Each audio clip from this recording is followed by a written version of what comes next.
ओम शांति। आज 6 अगस्त 2005 का संदेश है गुलजार दादी के द्वारा। टीचर्स बहनों के तीसरे ग्रुप में अव्यक्त बाप दादा ने संदेश दिया, आज बाप दादा के पास आप सब भट्ठी वालों की यादगार लेते हुए पहुंची तो सदा के सदस्य बाप दादा सामने से मधुर मुस्कराते स्नेहमयी दृष्टि देते हुए मिले और मैं ऐसे अमूल्य दृष्टि लेते हुए सन्मुख पहुंच गई। बाप दादा मुस्कराते हुए बोले, आओ मेरी स्वराज्य सो विश्वराज्य दुलारी बच्ची, आओ।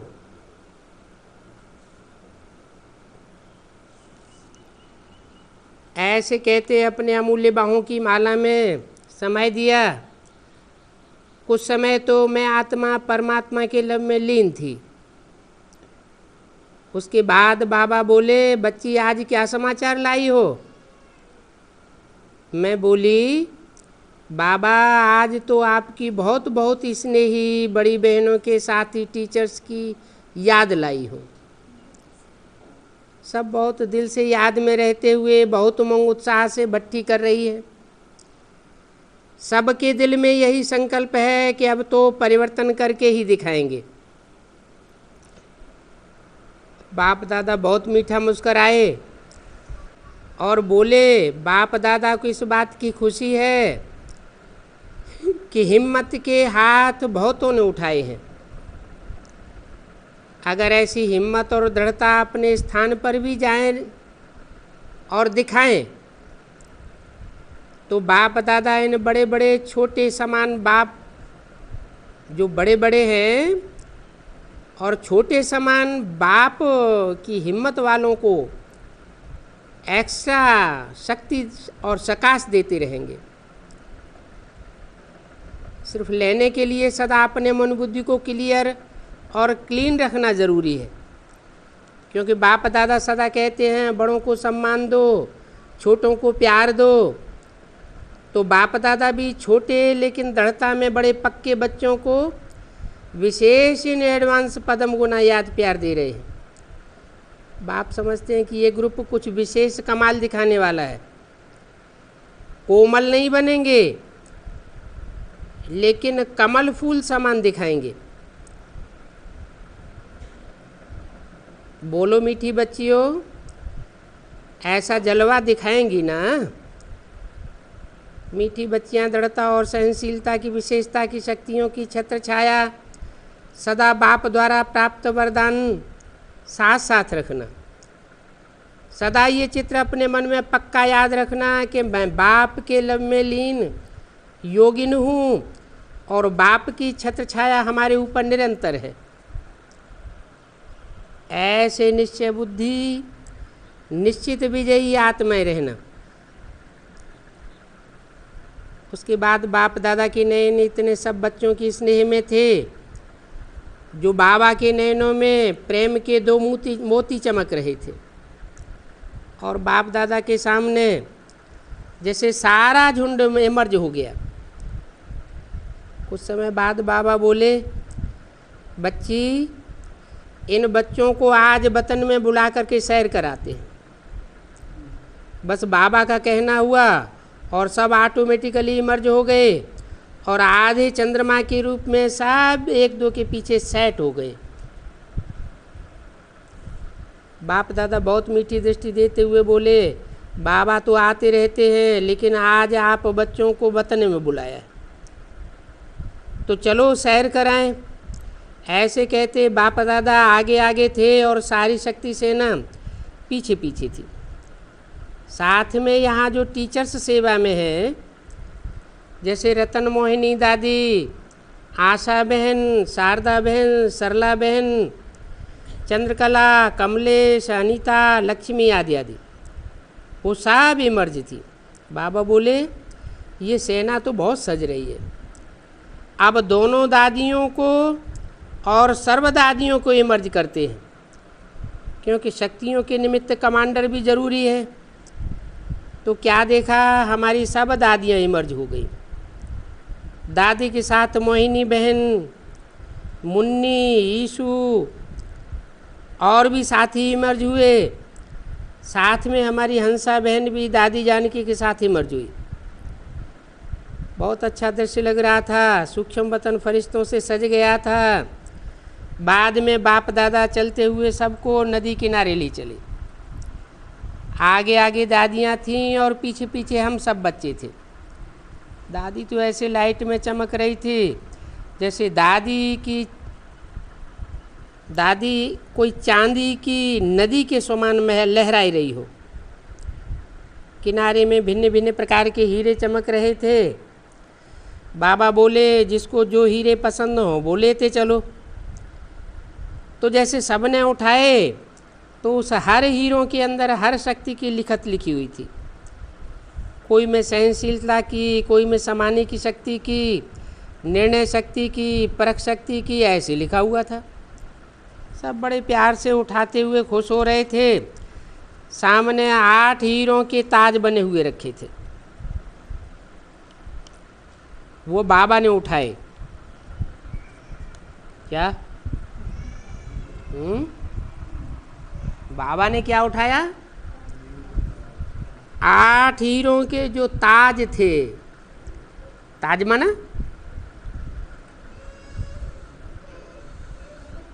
ताज बेहद की भाषा में किसको कहा जाता है? जिम्मेवारी का ताज।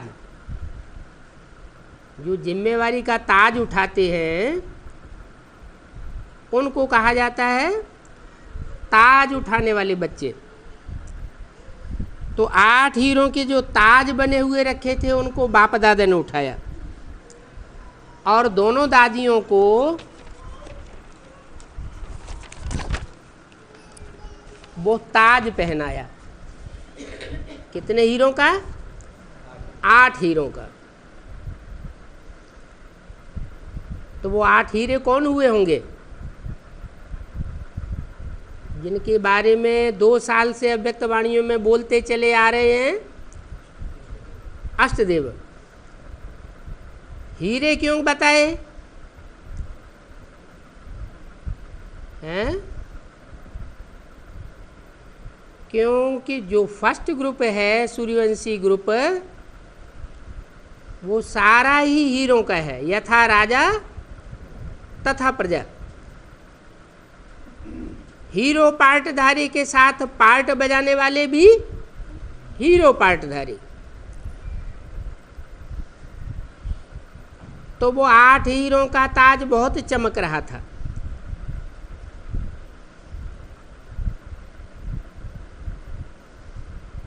जिन हीरों के बारे में पीछे अव्यक्त वाणी में भी बताया कि ये वो बच्चे हैं जिन्होंने दादियों की श्रृंगार किया है यज्ञ के आदि में।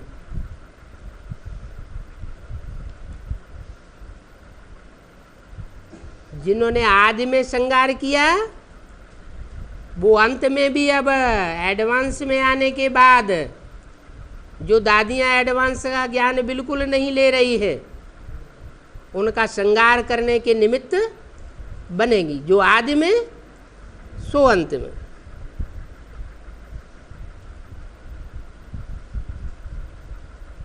तो वो ताज बहुत चमक रहा था 8 हीरों का। बाबा बोले, मीठी बच्चियाँ, अब ऐसे फरिश्ते अर्थात सर्व शक्तियों के ताजधारी बनना ही है।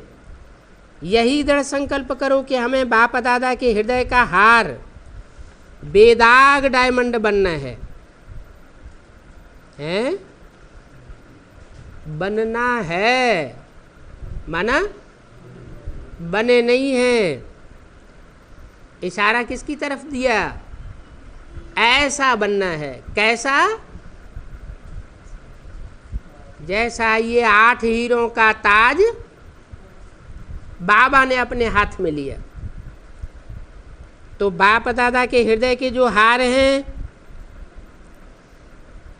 ऐसे ताजधारी बच्चों की किसी भी प्रकार से हार नहीं हो सकती है। उनके अंदर उमंग और उत्साह दिन दूना रात चौगुना बढ़ता रहेगा। पर तो सबने बड़े मधुर बोल में बाबा के आगे बड़े स्नेह से बोला, मीठे बाबा हम आपको कमाल करके दिखाएंगे। और सब दादियों ने, निमित्त सेवा वालों ने खूब तालियां बजाई। बाबा बोले, निश्चय बुद्धि बच्चे, अमर रहो, उड़ते रहो और दूसरों को भी उड़ाते रहो। ऐसे मिलन मनाते हुए दृश्य भी समाप्त हो गया। फिर बाबा ने हमें सब मधुबन निवासी और चारों देश विदेश के बच्चों प्रति याद प्यार देते हुए बोला, बच्चे समय की रफ्तार को तीव्र देखते हुए स्वयं को 16 कला के श्रृंगारी और विश्व कल्याणी रूप में अब विश्व की स्टेज पर प्रत्यक्ष करो। ऐसे मधुर बोल बोलते हमें विदाई दी।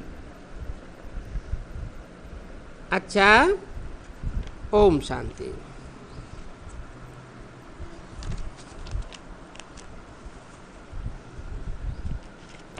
ये तो रहा संदेश।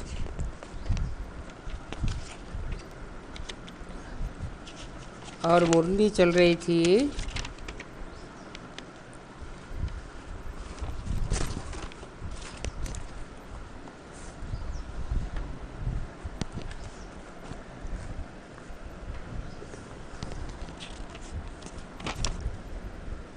सात नवंबर 1966 की।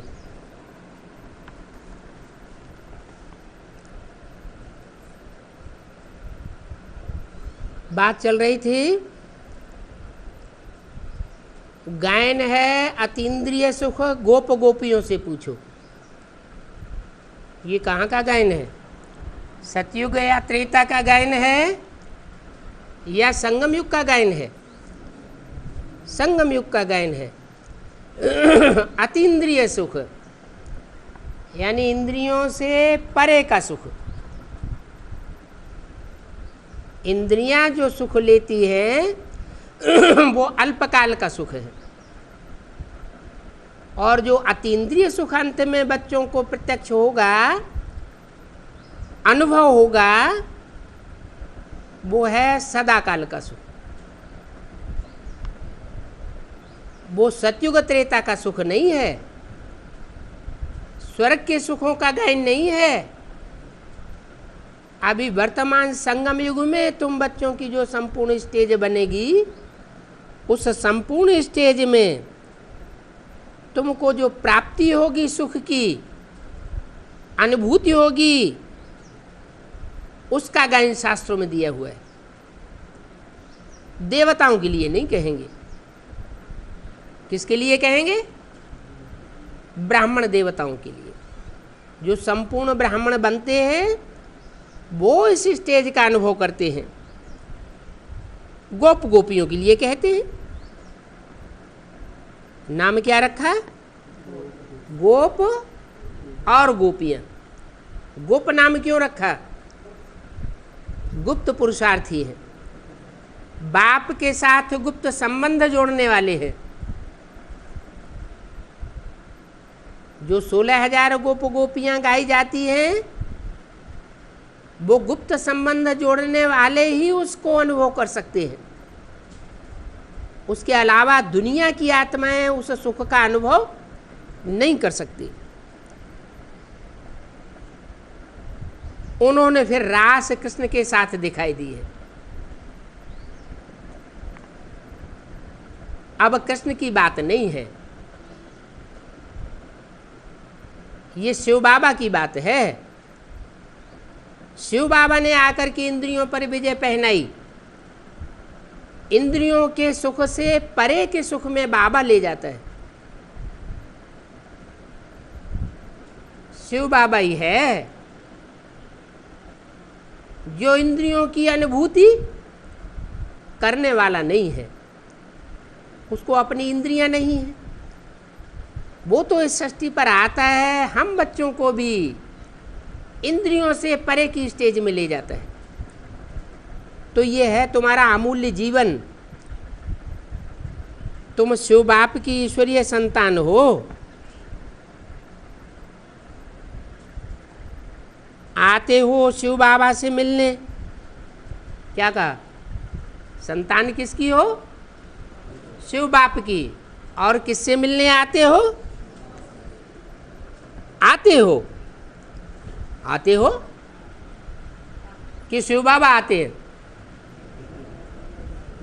शिव बाबा आते हैं या तुम बच्चे आते हो? शिव बाबा मिनी मधुबन में आते हैं और तुम बच्चे अपने अपने स्थान से आते हो। अच्छा, आते हो शिव बाबा से मिलने ब्रह्मा के द्वारा। अभी तो न ब्रह्मा है न शिव बाबा है। क्यों? ब्रह्मा ने तो शरीर छोड़ दिया और शिव बाबा तो कहा जाता है निराकार और साकार के मेल को। नहीं तो शिव बिंदु बिंदु आत्माओं का बाप है। बिंदु बिंदु आत्माएं सब भाई भाई और उनका बाप शिव बाप। तो बिंदु बिंदु बाप का कोई संबंध नहीं बनता सिवाय बाप और बच्चे के।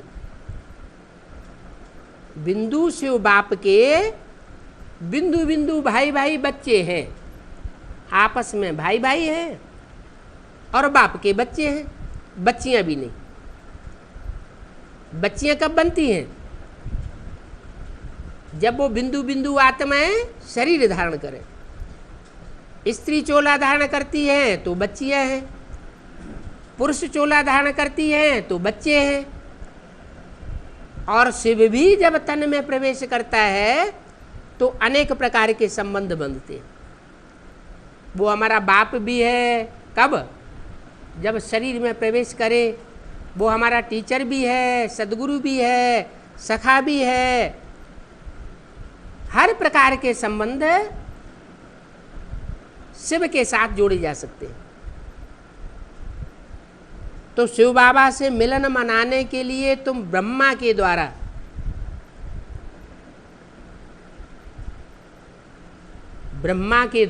शिव बाबा से मिलन मनाने के लिए आते हो। अगर आते हैं तो अतीन्द्रिय सुख का अनुभव करेंगे। आते ही नहीं है, वो अनुभूति नहीं होती, तो अतीन्द्रिय सुख का अनुभव भी नहीं कर सकते। शिव को कहते हैं, मगर ये कोई को पता नहीं है कि शिव वापस बच्चों को ले जावेंगे, पढ़ाई पढ़ा करके ले जावेंगे। और क्या पढ़ाते हैं वो भी किसी को पता नहीं। क्या पढ़ाई पढ़ाते हैं? पढ़ाई पढ़ाते हैं तो क्या पढ़ाई पढ़ाते हैं? राजयोग की पढ़ाई पढ़ाते हैं। उस राजयोग की पढ़ाई से प्राप्ति क्या होती है?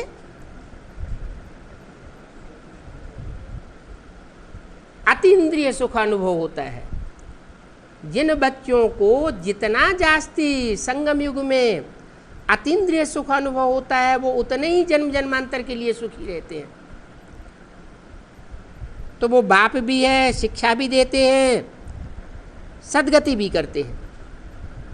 पहले किस चीज़ की सदगति करते हैं? पहले शरीर की सदगति करते हैं या मन बुद्धि रूपी आत्मा की सदगति करते हैं? मन बुद्धि रूपी आत्मा ऐसी सेट हो जाती है ज्ञान योग में, ईश्वरीय सेवा में, कि दुख का अनुभव नहीं करती, अशांति का अनुभव नहीं करती। ऐसी स्टेज जब बन जाए तब अतीन्द्रिय सुख अनुभव होता है। तो वो बाप भी है, टीचर भी है, गुरु भी है। ये याद आने से नशा बहुत चढ़ेगा। कब नशा चढ़ेगा? जब वो हमारा बाप भी है, वर्षा देने वाला। गति सदगति का वर्षा देने वाला बाप भी है, हमारी मन बुद्धि की गति करता है, मन बुद्धि गतिवान हो जाती है। कभी कभी अनुभव होता है ना, बुद्धि जामड़ी हो गई, कुछ भी याद नहीं रहता। और कभी कभी अनुभव होता है ज्ञान का मनन चिंतन मंथन खूब बुद्धि में चलता है, तो बुद्धि गतिशील हो गई। तो मन बुद्धि जब गतिशील हो जाती है, इसका मतलब हमारी आत्मा की गति हो रही है। और उससे भी ऊंची स्टेज है सद्गति, सच्ची गति। माने सिर्फ मनन चिंतन में ही बुद्धि रहे, दुनियावी बातों से बुद्धि हट जाए, तो वो सिर्फ गति है। लेकिन दुनियावी बातों से बुद्धि हट भी जाए और सुख का भी अनुभव करे, आनंद का अनुभव करे, अतीन्द्रिय सुख का अनुभव करे, वो है सद्गति। ये तो हुई मन बुद्धि की बात। मन बुद्धि है बीज। जब बीज का सुधार हो जाता है तो शरीर में भी परिवर्तन आता है। मन के संकल्प जब तक विकृत है तब तक शरीर श्रेष्ठ नहीं बन सकता। शरीर श्रेष्ठ बनेगा तब जब मन रूपी बीज, मन बुद्धि रूपी आत्मा एकाग्र होने लगे। तो ये नशा चढ़ाते हैं जब प्रैक्टिकल में आते हैं तब। ऐसे नहीं कि बिंदी है तो नशा चढ़ जाएगा। भगवान पढ़ाते हैं, भगवान पढ़ाते हैं कि दीदी दादियाँ पढ़ाती हैं, क्या अनुभव होगा? अगर भगवान पढ़ाते हैं ये नशा बुद्धि में चढ़ा हुआ है तो बात कुछ और हो जाएगी। और अगर मनुष्य गुरु पढ़ाते हैं तो बात कुछ और हो जाएगी। 63 जन्मों में तो हमने देखा ना कि मनुष्य गुरु पढ़ाते रहे और दुनिया नीचे गिरती रही। ये तो अब की बात है। और कृष्ण तो बाबा है ही नहीं। क्या कृष्ण की सोल बाबा बनती है, ग्रैंडफादर बनती है या बच्चा बनती है? सतयुग में भी बच्चा बनेगी और संगम युग में भी बच्चा बुद्धि बन के रहती है। ज्ञान की गहराइयों का तंत्र उसकी बुद्धि में नहीं बैठता। यज्ञ के आदि में जो यज्ञ पिता था, जिसने कृष्ण की सोल दादा लेखराज के साक्षात्कारों का रहस्य बताया, वो ज्ञान का बीज डालने वाला पिता था। अहम बीज प्रद पिता, मैं बीज बोने वाला पिता हूं। तो ज्ञान का बीज मुख से ही बोया जाएगा ना। ऐसे थोड़े ही कि परम धाम में ऊपर से आवाज आवेगी। तो यज्ञ के आदि में ज्ञान का बीज बोने वाला वो पिता का रूप था। उस समय भक्ति मार्ग का फाउंडेशन चल रहा था यज्ञ में, इसलिए ज्ञान के सारे तंत्र खुले नहीं। जो बुद्धिवादी आत्माएं थीं उन्हें बुद्धि का डोज नहीं मिला तो वो यज्ञ छोड़ करके चली गई। वही आत्माएं दोबारा फिर यज्ञ में आती, क्योंकि ये ज्ञान ईश्वरीय ज्ञान ऐसा है जो कभी नष्ट नहीं होता। इस जन्म में जो हमने ईश्वरीय ज्ञान लिया, अगर शरीर खुदा न खास्ता छोड़ भी दिया तो अगले जन्म में वो ज्ञान ऐड हो जाता है। वही आत्मा यज्ञ की याद वाली फिर दोबारा आती है मम्मा बाबा के शरीर छोड़ने के बाद। और ब्रह्मा की सोल फिर प्रवेश करके पढ़ाई पढ़ती है। इसलिए आधा चंद्रमा कहा जाता है। शंकर के मस्तक पर पूरा चंद्रमा नहीं दिखाते, अधूरा चंद्रमा दिखाते हैं। माने पढ़ाई अधूरी है। जैसे ही पढ़ाई संपूर्ण बनेगी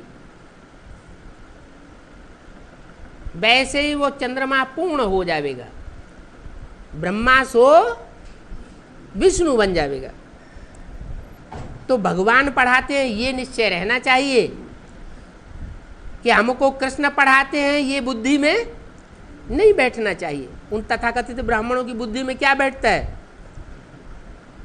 ब्रह्मा उर्फ कृष्ण की सोल पढ़ाई पढ़ाई रही है या शिव बाबा पढ़ाई पढ़ाई रहे हैं? क्या बुद्धि में बैठता है? हैं? उनकी बुद्धि में क्या बैठा हुआ है?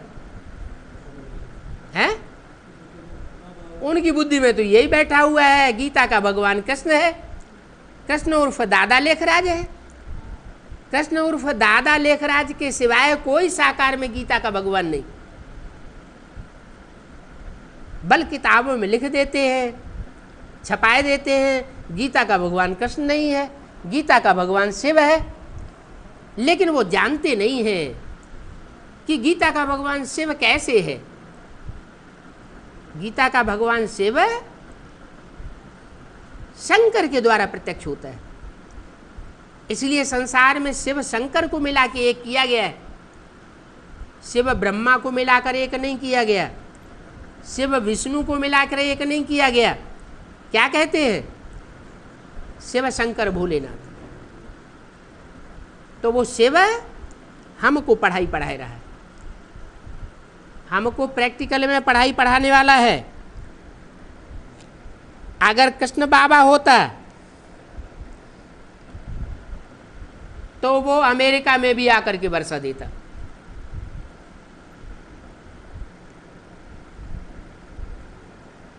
सुख का वर्षा वो दे ही नहीं सकते।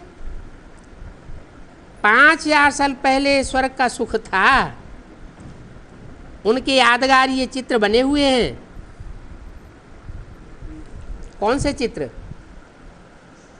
लक्ष्मी नारायण के चित्र। अभी तो कंगाल बन गए हैं। महाभारत की लड़ाई के बाद फिर भी स्वर्ग होगा?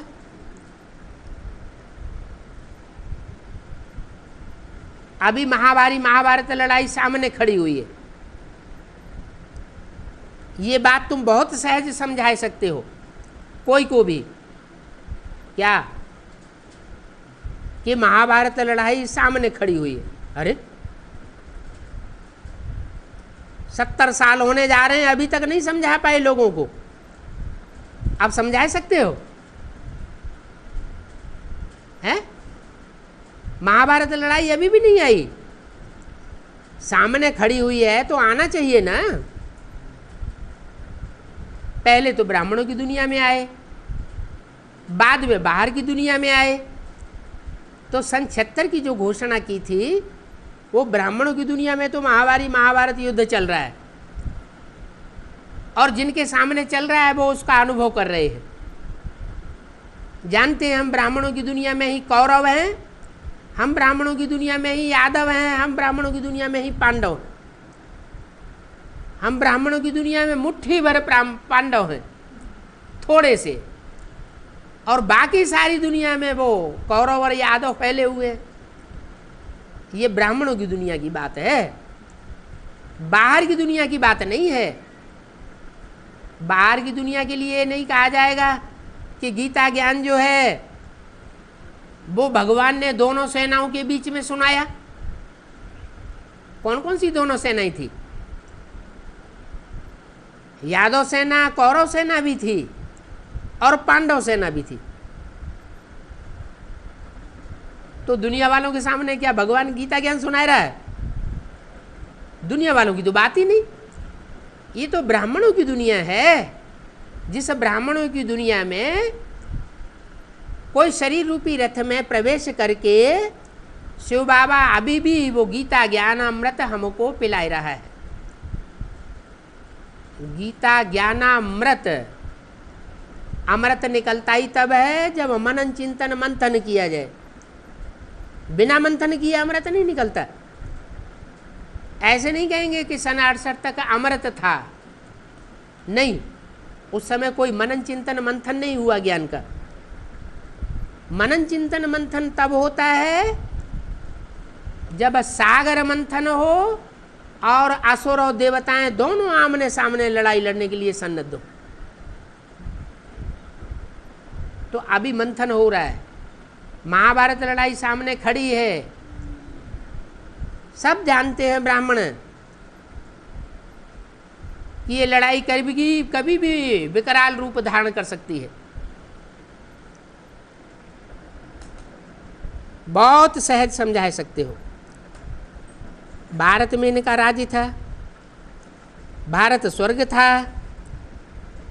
अभी 84वां जन्म होने के कारण सीढ़ी उतरते जाते हैं।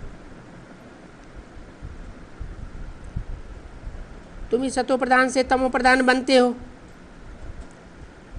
वो लोग ये समझते नहीं है कि तुम कैसे सतो प्रधान से तमो प्रधान बनते हो। वो कहते हैं एक जन्म मनुष्य का होता है, बाकी 84 लाख योनियां और लेनी पड़ती है। अब ऐसे तो होता नहीं है कि मनुष्य 84 लाख योनियों में चक्कर लगाने के बाद फिर एक जन्म मनुष्य का ले। 84 लाख योनियां होती है, लेकिन मनुष्य का जन्म मनुष्य योनि में ही होता है। मनुष्य एक जाति है, जिस जाति का बीज होता है उसी जाति का वृक्ष पैदा होता है। ऐसे नहीं कि आम की जाति का बीज है और उससे बबूल पैदा हो जाएगा, नहीं। ये तो सब गपोड़े लगाए दिए हैं शास्त्रकारों ने, ताकि अगर कोई जिज्ञासु पूछ बैठे कि षष्ठी चक्र का सारा हिसाब किताब बताओ, पूरा चक्र समझाओ, तो अगर छोटा चक्र समझाएंगे तो कोई समझा ही नहीं सके, वो बता ही नहीं सकेंगे। इसलिए लंबा चक्र कर दो तो लाखों वर्ष का चक्कर बता दिया है, समझाने की बात ही नहीं। अभी बाप कहते हैं ये तो 5000 वर्ष का चक्र है, 2500 साल की मनुष्य को हिस्ट्री मिल रही है। मनुष्यों की बुद्धि विकारी है, विकारी बुद्धि 2500 साल से पीछे नहीं जा सकती। और शिव बाबा तो एवर प्योर है, उसकी बुद्धि में तो हमेशा ज्ञान है ही है, वो तो सदा शिव है। वो इस सृष्टि पर आता है तो सिर्फ 2500 वर्ष की हिस्ट्री नहीं बताता, पूरे 5000 वर्ष की हिस्ट्री बताता है। सारी सृष्टि के आदि मध्य अंत की हिस्ट्री बताता है। आकर बताता है कि बच्चे 2 युगों में तुम स्वर्ग में थे, अभी 2 युगों में तुम नरक में हो। 2 युग हैं सुख के, 2 युग हैं दुख के। 2 युगों में होता है दिन जहां तुम्हें ठोकरें नहीं खानी पड़ती, और ये 2 युग हैं दुख के, यहां तुमको ठोकरें खानी पड़ती है। ठोकरें कौन खाते हैं? अंधे खाते हैं या सोजरे खाते हैं? जो अज्ञान के अंधे होते हैं वो ठोकरें खाते हैं। तो 2500 साल से मनुष्य गुरुओं ने हमको ठोकरें खिलाई, न वो खुद रास्ता जानते थे और न हमको खुद रास्ता बता सके। अभी बाप आया हुआ है, 5000 वर्ष की सारी हिस्ट्री बता रहा है। इसके लिए समझाने के लिए सीढ़ी बनाई है कि मनुष्य कैसे तमो प्रधान बनते हैं। 84 जन्म लेकर के तमो प्रधान आकर के बने। कौन कौन तमो प्रधान बने 84 जन्म लेकर? हैं? जो मनुष्य होते हैं वास्तव में। मनुष्य ही जब बिगड़ता है तो राक्षस बनता है, और मनुष्य जब सुधरता है तो देवता बनता है। जो असली मनुष्य है वो ही देवता बन सकता है। असली मनुष्य कैसा? मनु की औलाद मनुष्य कहा जाता है। जैसे ब्रह्मा की औलाद ब्राह्मण कहे जाते हैं, विष्णु के फॉलोअर वैष्णव कहे जाते हैं, शिव के फॉलोअर शैव कहे जाते हैं, ऐसे ही मनु की औलाद मनुष्य। मनु माने मन। शिव के 3 रूप है ना, ब्रह्मा विष्णु शंकर। ब्रह्मा है मन, मन के संकल्पों से सृष्टि रची। विष्णु है संस्कार शक्ति, शंकर है बुद्धि, तीसरा नेत्र। तो मन मनु और उसकी औलाद जो हुए वो मनुष्य कहे गए। मनु की औलाद मनुष्य कौन से मनुष्य कहे गए? गोद में खेलने वाले, जो मनु की गोद से प्यार करते थे। गोद माने कोख, जो उनकी गोद से प्यार करने वाले थे, कोख से प्यार करने वाले थे, मुख से प्यार करने वाले थे, वो कुखवंशावली ब्राह्मण होते। वो कुखवंशावली वास्तव में मनुष्य होते ही नहीं। उनका मनन चिंतन मंथन बुद्धि में चलता ही नहीं। जब मनन चिंतन मंथन ही नहीं चलता तो मनुष्य काहे के हुए? जानवर में और मनुष्य में क्या अंतर है? जानवर मनन चिंतन मंथन नहीं कर सकता और मनुष्य मनन चिंतन मंथन कर सकता है।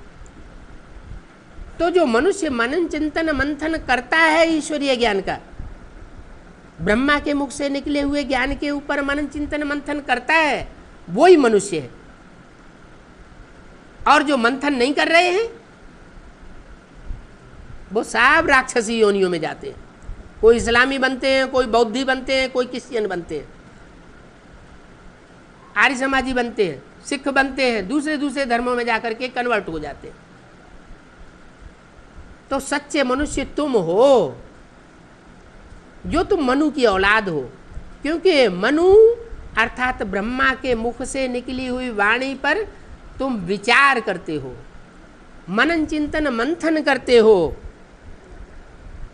तो ऐसे मनुष्यों की बात बताई कि वो 84 जन्म लेने के बाद तमो प्रधान बनते हैं।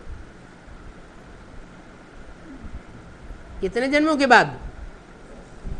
84 जन्मों के बाद। उससे पहले बहुत सुखी रहते हैं। क्या तुम बच्चों से जास्ती सुख को और कोई मनुष्य आत्मा और कोई धर्म का आत्मा नहीं भोग सकती। दूसरे धर्मों में इतना सुख और इतना दुख नहीं है। तुम बच्चे आखिरी जन्म में बहुत दुखी होते हो और बाकी जन्मों में 82-83 जन्मों में तुम बहुत सुखी भी होते हो। तो ज्यादा सुख का हिस्सा किसका हुआ? जो ब्रह्मा की डायरेक्ट औलाद बनते हैं, मनन चिंतन मंथन करने वाले बच्चे बनते हैं। तो ये तो बहुत समझने की और समझाने की बातें हैं। गाय खाना खाती है तो चबाती रहती है ना। तुम भी ज्ञान गंवे हो, जो कुछ ज्ञान सुनते हो तो बुद्धि में अंदर उसका मंथन चलना चाहिए। तुम भी स्मरण करते रहो तो तुम्हारी खुशी का पारा चढ़ेगा और तुम पावन बन जाओगे। क्या क्या तरीका बताया? खुशी का पारा कब चढ़ेगा? जो भी हम ज्ञान सुनते हैं वो सुना हुआ ज्ञान हम चबाते रहें। जैसे भोजन होता है ना, तो भोजन अगर चबा चबा के खाएंगे तो उसका खून बनेगा। चबा चबा के नहीं खाएंगे, ऐसे ही निकल जाएंगे जल्दी जल्दी। जैसे बाबा कहते हैं गधों में सल खाना खाते हैं, तो फिर उसका खून जल्दी अच्छा खून नहीं बनेगा। तो मनन चिंतन मंथन करना माने बुद्धि को स्वच्छ बनाना। जितनी जितनी मन बुद्धि स्वच्छ होती जाएगी उतना उतना हम श्रेष्ठ पुरुषार्थ करते जाएंगे। पुरुषार्थ श्रेष्ठ होगा तो हमको खुशी का पारा चढ़ेगा। मनन चिंतन मंथन करने वाले बच्चे वो फिर दूसरों की सेवा में लगे रहेंगे। मनन चिंतन करने वाले नहीं होंगे तो अपनी सेवा नहीं करेंगे, दूसरों की भी नहीं करेंगे। वही पेट का धंधा, सुबह से लेके शाम तक ये तो 63 जन्म हम करते ही चले आए। अब ये एक जन्म मिला है हमको वास्तव में मनुष्य का जन्म, क्योंकि हम मनु की औलाद हैं। क्या और जन्मों में मनु की औलाद नहीं थे? किसकी औलाद थे? मनु था ही नहीं। मनु माने ब्रह्मा, ब्रह्मा था ही नहीं, तो ब्रह्मा की औलाद कहाँ से हुए? ब्रह्मा की औलाद तो ब्राह्मण होते हैं।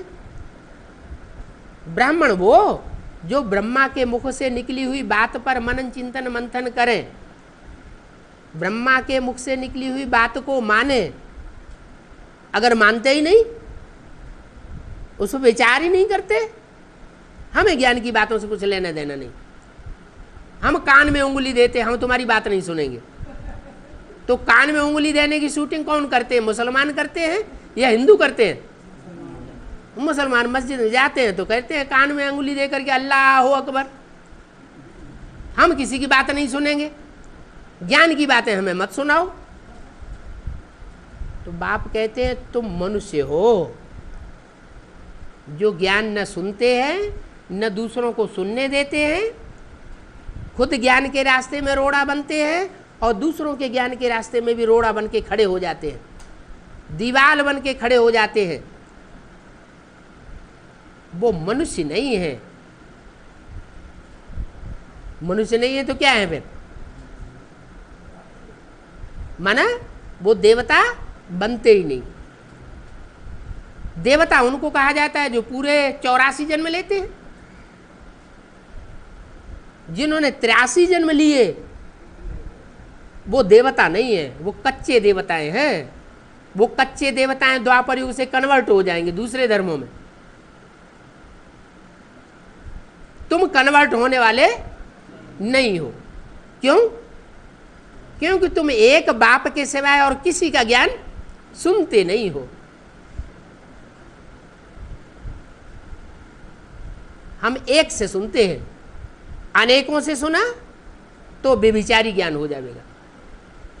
एक से सुना तो अव्यभिचारी ज्ञान होगा। अव्यभिचारी ज्ञान बहुत पावर रखता है। तो हम एक बाप से सुनते हैं, एक बाप के अलावा और किसी से सुनते नहीं। तो तुम मनन चिंतन मंथन करते रहेंगे तो तुम्हारा खुशी का पारा चढ़ता रहेगा, पावन बन जाएंगे। तो ये भूलो मत कि हम आत्मा हैं, यहाँ भगवान पढ़ाते हैं। क्या भूल जाते हैं घड़ी घड़ी? हैं? यही बात भूल जाते हैं। क्या बात? कि हमें भगवान पढ़ाते हैं। वो ब्राह्मण तो भूले ही हुए हैं। वो क्यों भूले हुए हैं? हैं? उन्हें तो प्रैक्टिकल में भगवान पढ़ाता ही नहीं। कहते हैं हम ब्राह्मण हैं, ब्रह्मा मुखवंशावली है। अरे ब्रह्मा मुखवंशावली हो तो तुम्हारा ब्रह्मा कहाँ है? कहेंगे सूक्ष्म वतनवासी हो गया। अरे ब्रह्मा सूक्ष्म वतनवासी हो गया तो तुम भी सूक्ष्म वतन में जाके बैठो। कहते हैं हाँ हम बैठते जाते हैं एक एक करके। तो ब्राह्मण तो इस सृष्टि पर होना चाहिए ना। जो ब्राह्मण यहाँ संपूर्ण बनते हैं वो ही संपूर्ण देवता बनेंगे। तो तुम बच्चों को याद रहनी चाहिए, भूलना नहीं चाहिए कि हम एक बाप से पढ़ते हैं। हम राजाई पद पाने के लिए यहाँ आते हैं। ये तो बच्चों को नहीं भूलना चाहिए। ये शरीर पुराना है तो बीमारी आदि में कुछ न कुछ महसूसता होती रहती है। आत्मा ही पुरानी है, आत्मा रूपी बीज पुराना है तो बीज का वृक्ष भी पुराना है। आवाज निकलती है लेकिन आवाज करते भी बाप की याद रहनी चाहिए। क्या कहा? बोलते हैं, चालते हैं, आवाज करते हैं तो भी प्रैक्टिस क्या करें कि बाप की याद बनी रहे। हम हैं ही कर्मयोगी। चाहे मुख से कर्म करते हैं आवाज करने का, चाहे कोई भी कर्मेंद्रियों से कर्म करते हैं, हम कर्म करते बाप की याद की प्रैक्टिस करते हैं। कर्मातीत अवस्था का गायन है ना। कैसी अवस्था? कर्मातीत, माने कर्मों से अतीत की स्टेज। कर्म करते रहे लेकिन कर्मों का लेप छेप हमारी आत्मा पर न लगे, ऐसी याद तीखी हो, उसको कहते हैं कर्मातीत स्टेज। कर्मातीत अवस्था अगर हुई तो समझो परीक्षा पूरी हो गई। कर्मातीत अवस्था हो जाएगी तो फिर कोई भी बीमारी आदि नहीं लगेगी। ये बीमारी आदि कब तक लग रही है? जब तक कर्मों से अतीत की स्टेज को हमने प्राप्त नहीं किया। कर्मातीत अवस्था जब बन जाएगी तो लड़ाई शुरू हो जाएगी और ये ज्ञान बंद हो जाएगा।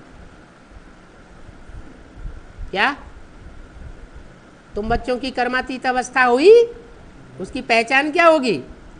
लड़ाई शुरू और ये ज्ञान का लेन देन करना बंद हो जाएगा। अभी तुम नई दुनिया के लिए पढ़ते हो, ट्रांसफर होना है। क्या कहा है?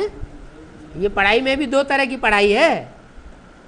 बेसिक में पढ़ाई पढ़ते हैं तो प्राइमरी स्कूल अलग होता है, टीचर अलग होते हैं।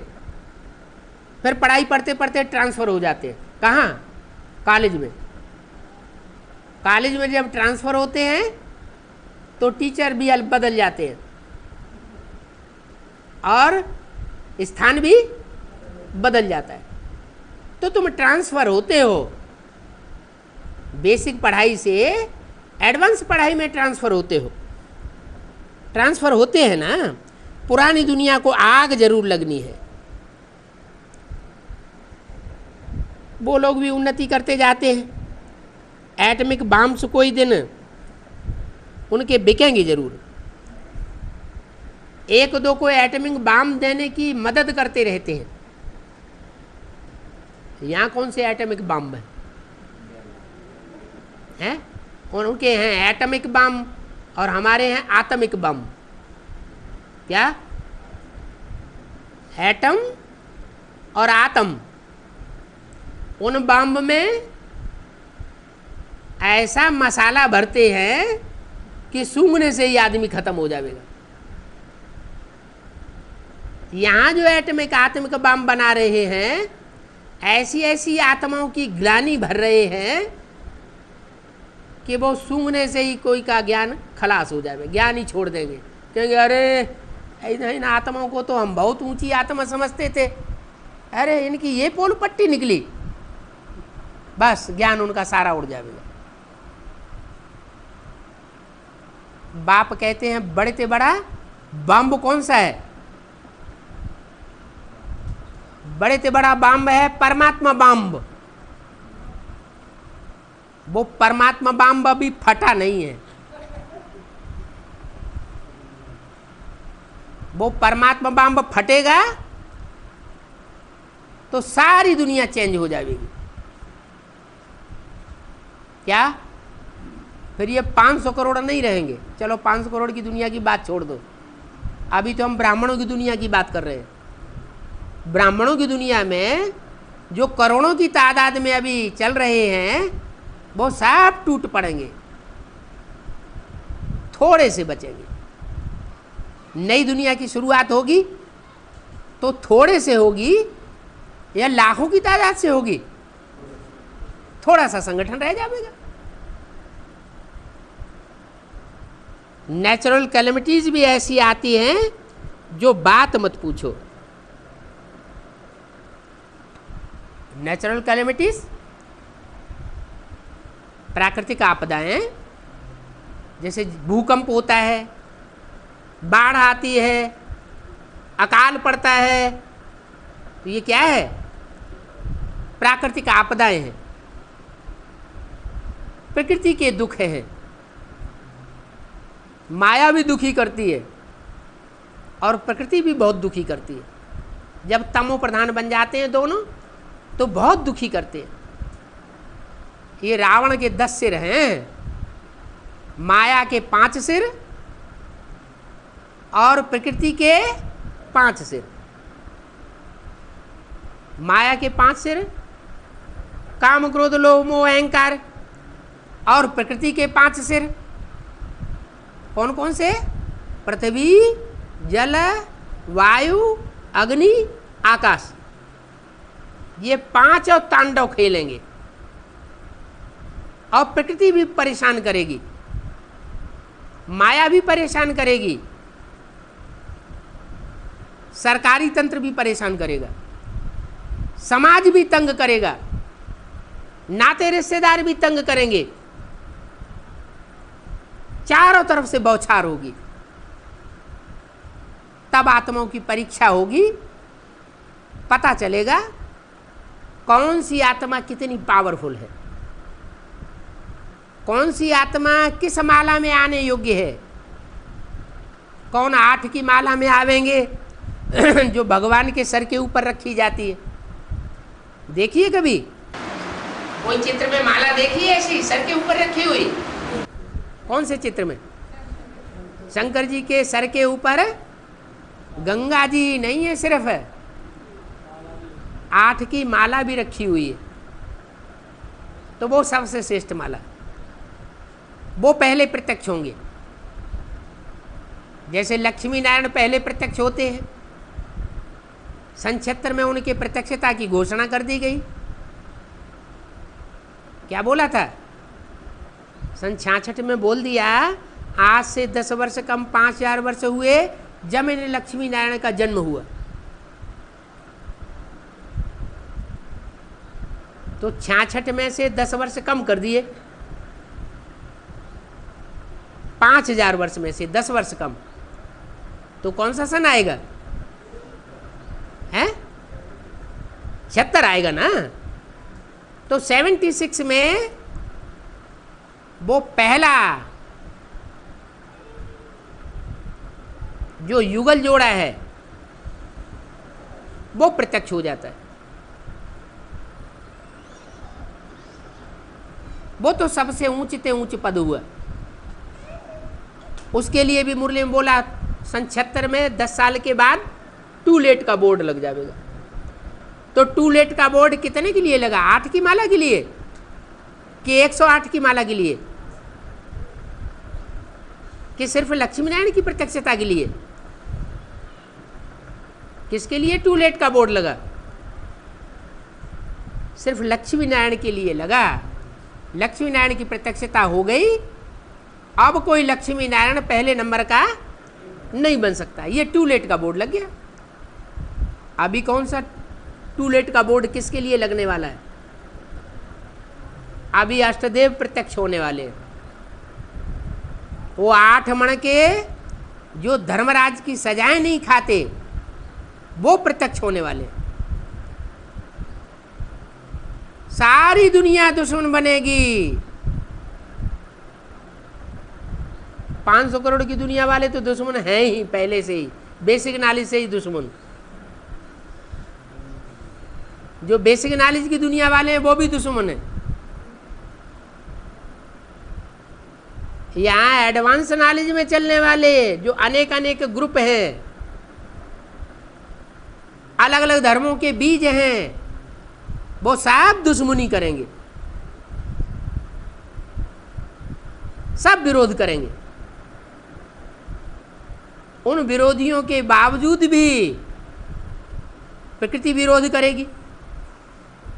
क्या? दोनों हाथों में क्या लेके खड़ी है? प्रकृति दोनों हाथों में झाड़ू लेकर के खड़ी है।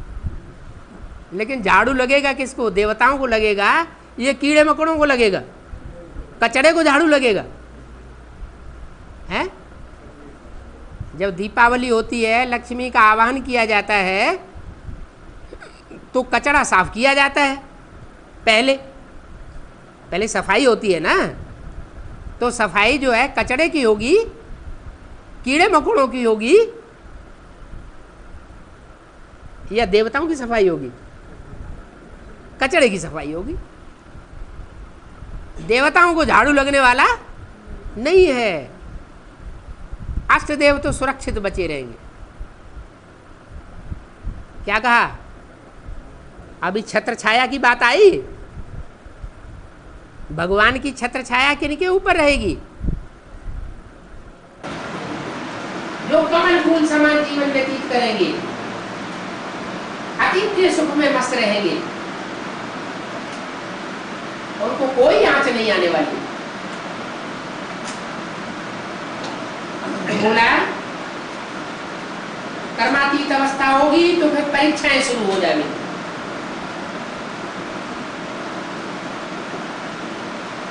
नेचुरल कैलेमिटीज ऐसी आती है जो बात मत पूछो। समुद्र भी जोर से उफान मारेगा, इतनी जोर से उफान मारेगा कि माया की नगरी जो बंबई समुद्र को सुखा के बनाई गई है, वो सारी माया की नगरी बंबई डूब जाएगी।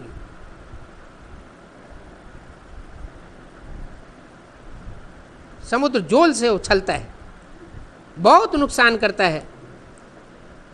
तुम बच्चे ये याद करो कि हम सब संगम युगी हैं, हम अभी न सतयुगी हैं और न कलयुगी हैं। हम फिर सतयुग में जावेंगे और वाया शांति धाम जावेंगे। क्या स्वर्ग में तो जावेंगे, लेकिन पहले कहाँ जावेंगे? पहले शांति धाम जावेंगे। तो क्या शरीर छोड़ के जावेंगे? है?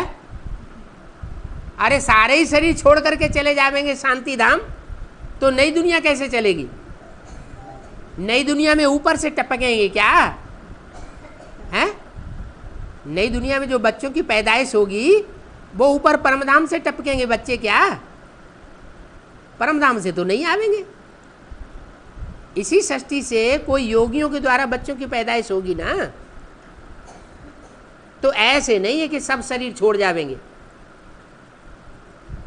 जो बच्चे कर्मातीत अवस्था धारण करेंगे इसी शरीर के द्वारा वो निरोगी कंचन काया भी धारण करेंगे। उनकी निरोगी कंचन काया से राधा कृष्ण जैसे बच्चों का जन्म होगा। लेकिन होगा कब? पहले शांति धाम जावेंगे। कहाँ जावेंगे? शांति धाम ऊपर है। हाँ, इसी सृष्टि पर ऐसा एक याद का संगठन बनेगा, याद में रहने वालों का संगठन, जिन्हें दुनिया की कोई इच्छा नहीं रह जाएगी कि मकान बनावें, महल माड़ियाँ बनावें, अंडरग्राउंड बनावें, ये धंधा करें, वो धंधा करें, ऐसे कपड़े पहने, वैसे कपड़े पहने, ये अच्छा अच्छा भोजन करें, वो अच्छा अच्छा भोजन करें, ऐसे ऐसे सुंदर सुंदर बाग बगीचे बनावें। कोई इच्छा नहीं रहेगी। इच्छा मात्रम अविद्या। कहाँ बनेगी ऐसी स्टेज? है यही माना इसी हाल में है। माउंट आबू में ऐसी तपस्या भूमि बनेगी जहां ऐसे बच्चे इकट्ठे होंगे जिनको कोई इच्छा नहीं रहेगी इस दुनिया की। इस दुनिया से ही वैराग आ जाएगा। ये वैराग कब आगे आवेगा? हैं? ये तब आवेगा जब सारी दुनिया दुश्मन बनेगी। क्या? अभी तो गृहस्थी जो हैं वो रिश्तेदार दुश्मन हैं, घर वाले दुश्मन हैं, बेसिक नॉलेज वाले दुश्मन हैं, वो दुश्मनी कर रहे हैं। अभी एडवांस नॉलेज में चलने वाले भी आपस में दुश्मन बनेंगे एक दूसरे के, क्योंकि अभी पता ही नहीं लग रहा है कौन इस्लाम धर्म के बीज हैं, कौन क्रिश्चियन धर्म के बीज हैं, और कौन असल सूर्यवंशी है और कौन चंद्रवंशी है। ये सब पता लगने वाला है। सारी दुनिया दुश्मन बनेगी, लेकिन शर्त क्या बताई? भले सारी दुनिया दुश्मन बने, लेकिन बाप को मत भूलना। हाँ, बाप को नहीं भूलेंगे, बिंदी बाबा को याद करते रहेंगे। हैं? बिंदु को याद करते रहे तो नहीं चलेगा। हैं? बिंदी की बात नहीं है, प्रैक्टिकल में बाप आया हुआ है सहयोग देने के लिए। बाप की छत्र छाया जो अनुभव करेंगे, प्रैक्टिकल में अनुभव करेंगे कि हमको बाप का छत्र छाया, बाप की छत्र छाया मिली है और दूसरों को छत्र छाया नहीं मिली है। ओम शांति।